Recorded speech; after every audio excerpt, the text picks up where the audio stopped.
नमस्कार, आप देख रहे हैं लाइव न्यूज दिल्ली और मैं हूं आपके साथ सपना ठाकुर। आइए रुक करते लाइव न्यूज दिल्ली की सुर्खियों की ओर। केंद्र शासित प्रदेश दिल्ली के मेयर पद पर 2 साल बाद भारतीय जनता पार्टी की वापसी हो गई है। भाजपा के राजवा इकबाल सिंह दिल्ली के नए मेयर बन गए हैं। बता दें कि शुक्रवार 25 अप्रैल को दिल्ली में मेयर और डिप्टी मेयर के चुनाव के लिए वोटिंग की गई। मेयर के पद पर राजवा इकबाल सिंह विजय हुए, तो वहीं डिप्टी मेयर के पद पर भी भाजपा के जय भगवान यादव की जीत हो गई है। आम आदमी पार्टी ने दिल्ली के मेयर चुनाव का बहिष्कार किया था। आपने भाजपा पर तथाकथित ट्रिपल इंजन पाव के दम पर नगर निगम चुनाव का तमाशा बनाने, सत्ता हथियाने का आरोप लगाया है। इसके बाद चुनाव में कुल 142 वोट पड़े थे। शुक्रवार को चुनाव के लिए हुई वोटिंग में राजा इकबाल सिंह को 133 वोट मिले। दिल्ली में साल 2022 के दिसंबर में हुए एमसीडी चुनाव में आम आदमी पार्टी ने जीत हासिल की थी और इसके बाद आपकी शैली ओबेरॉय मेयर चुनी गई थी। दिल्ली में हर वित्तीय वर्ष के खत्म होने के बाद एक नया मेयर आता है। मेयर के पद पर 5 साल में रोटेशन के आधार पर कार्यकाल बांटा जाता है। दिल्ली के द्वारका कोर्ट में अपने दोस्त के लिए जमानत देने पहुंचा एक शख्स उसी दिन अपने दोस्त और अन्य सहयोगियों के साथ 78 ग्राम MDMA ड्रग्स के साथ गिरफ्तार हो गया। पुलिस ने इस ड्रग्स रैकेट का भंडाफोड़ करते हुए 4 लोगों को हिरासत में लिया, जिनमें एक नाइजीरियाई नागरिक भी शामिल है। घटना 4 अप्रैल की है, जब गौरव यादव द्वारका कोर्ट में विकास के लिए एक सड़क दुर्घटना मामले में जमानत देने पहुंचा था। कोर्ट की कार्रवाई के बाद गौरव और विकास द्वारका के सेक्टर 12 में एक ग्राहक को MDMA की डिलीवरी करने गए। पुलिस को मिली गुप्त सूचना के आधार पर उसी दिन छापेमारी की गई, जिसमें विकास, गौरव और आयुष को 61 ग्राम MDMA के साथ गिरफ्तार किया गया। गुजरात के अहमदाबाद में क्राइम ब्रांच ने बांग्लादेशी घुसपैठियों के खिलाफ बड़ा एक्शन लिया है। यहां एक साथ कई टीमों ने मिलकर शहर में अवैध रूप से रह रहे 500 से ज्यादा बांग्लादेशी घुसपैठियों को हिरासत में लिया है। क्राइम ब्रांच ने सूरत से 100 और अहमदाबाद से 450 से ज्यादा बांग्लादेशियों को हिरासत में लिया। जम्मू कश्मीर के कुलगाम जिले के थोकरपोरा में सुरक्षा बलों ने आतंकवादियों के 2 सहयोगियों को गिरफ्तार किया। ये जानकारी पुलिस सूत्रों के हवाले से सामने आई।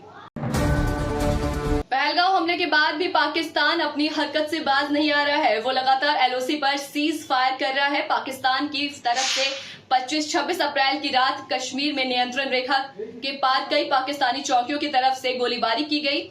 हालांकि भारतीय सेना ने पाकिस्तान को मुंह तोड़ जवाब दिया। इस फायरिंग में किसी के हताहत होने की कोई खबर नहीं है। संयुक्त राष्ट्र सुरक्षा परिषद ने जम्मू कश्मीर के पहलगांव में हुए आतंकी हमले की कड़ी शब्दों में निंदा की है और इस निंदनीय आतंकी कृत्य के अपराधियों, आयोजकों और प्रायोजकों को जवाबदेह ठहराने और उन्हें न्याय के कटघरे में लाने की आवश्यकता पर बल दिया है। 15 देशों वाली संयुक्त राष्ट्र सुरक्षा परिषद यानी UNSC ने शुक्रवार को एक प्रेस बयान में जारी किया। मध्य प्रदेश के बालाघाट के SP नागेंद्र सिंह ने कहा कि कान्हा नेशनल पार्क के सुपखार वन परीक्षण में हमारे जवानों ने 4 महिला नक्सलियों को ढेर करने में सफलता पाई है। अब हमने अपना अभियान तेज कर दिया है। हमारी अपील है कि अगर कोई नक्सली सरेंडर करना चाहता है तो वो सरकार का सहयोग करे, नहीं तो ये आखिरी लड़ाई है और इस मिशन में हम 2026 के लिए प्रतिबद्ध हैं। पहलगांव आतंकी हमले के बाद भारत सरकार द्वारा सार्क के जरिए पाकिस्तानियों को दी जाने वाली वीजा को रद्द कर दिया गया। पाकिस्तानी नागरिकों को 48 घंटे के भीतर ही देश छोड़ने का आदेश दे दिया गया है। ऐसे में सीमा हैदर एक बार फिर से सुर्खियों में आ गई हैं। पहली बार सीमा तब चर्चा में आई थी जब उन्होंने अपने भारतीय प्रेमी सचिन मीणा से शादी करने के लिए पाकिस्तान छोड़ दिया था। अब उन्हें फिर से जांच का सामना करना पड़ रहा है, क्योंकि केंद्र ने जवाबी कार्रवाई में उस देश यानी पाकिस्तान के सभी नागरिकों को महीने के अंत से पहले भारत छोड़ने का आदेश दिया है। बता दें कि सीमा जो पहले से ही शादीशुदा हैं और उसके घर पर 4 बच्चे हैं, 2023 में नेपाल के रास्ते अवैध रूप से भारत में प्रवेश कर गई थी। इस बीच एक सवाल ये उठ रहा है कि क्या भारत सरकार के आदेश के बाद सीमा हैदर को भी पाकिस्तान जाना होगा? इसका जवाब सीमा हैदर के वकील AK सिंह ने दिया है। सीमा हैदर के वकील AK सिंह ने इस मामले पर कहा, सीमा पाकिस्तानी नागरिक नहीं है। उन्होंने ग्रेटर नोएडा निवासी सचिन मीणा से विवाह किया है और हाल ही में उनकी बेटी भारतीय मीणा को जन्म दिया है। उनकी नागरिकता अब उनके भारतीय पति से जुड़ी हुई है, इसलिए केंद्र का निर्देश उन पर लागू नहीं होना चाहिए। मीडिया से बात करते हुए वकील AK सिंह ने तर्क दिया कि केंद्र का आदेश केवल उन लोगों पर लागू होता है जिनके पास वर्तमान में पाकिस्तानी नागरिकता है। उन्होंने ये भी बताया कि उनका मामला अलग है क्योंकि ये पहले से ही आतंकवाद निरोधी दस्ते यानी ATS द्वारा जांच के अधीन है। वकील AK सिंह ने कहा, सीमा भारत में है और वो भारतीय है। शादी के बाद एक महिला की राष्ट्रीयता उसके पति की राष्ट्रीयता से तय होती है। उन्होंने कहा, मैंने उनकी ओर से भारत के राष्ट्रपति के समक्ष एक याचिका भी दायर की है। वो जमानत पर बाहर हैं और जेवर कोर्ट द्वारा निर्धारित शर्तों का पूरी तरह से पालन कर रही है, जिसमें ग्रेटर नोएडा के रघुपुरा में अपने ससुराल वालों के घर से बाहर न निकलना भी शामिल है। अंतर्राष्ट्रीय कानूनी ढांचे का हवाला देते हुए AP सिंह ने कहा, अंतर्राष्ट्रीय न्यायालय और अभिभावक अधिनियम में स्पष्ट रूप से कहा गया है कि एक माँ ही बच्चे की सबसे अच्छी अभिभावक होती है। क्या आप भारत में जन्मी बेटी को पाकिस्तान भेजना चाहोगे? उन्होंने कहा कि सीमा की शादी और मातृत्व एक प्राकृतिक प्रक्रिया का हिस्सा है। सीमा के वकील ने कहा कि उत्तर प्रदेश सरकार द्वारा जारी जन्म प्रमाण पत्र में सीमा मीणा को बच्चे की मां और सचिन मीणा को बच्चे का पिता बताया गया है। ये भारतीय समाज में उनके एकीकरण को पुष्ट करता है।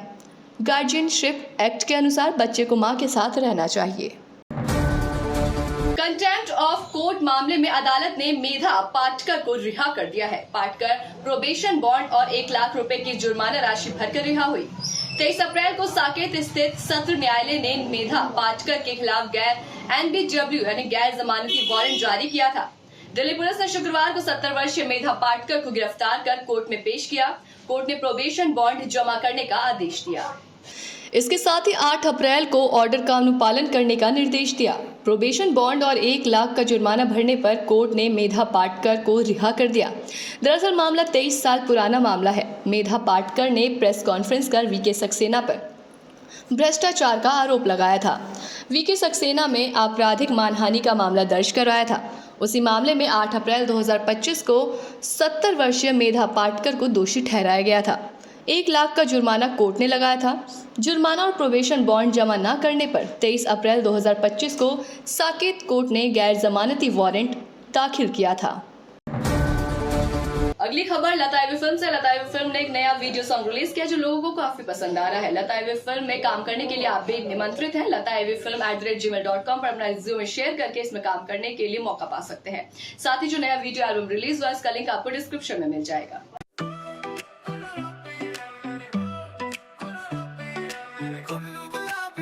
तो देश दुनिया की तमाम छोटी बड़ी खबरों से जुड़ने के लिए देखते रहे लाइव न्यूज दिल्ली और साथ ही अपनी खबरें दुनिया तक पहुंचाने के लिए हमारी वेबसाइट www.livenewsdelhi.com पर संपर्क करें। नमस्कार।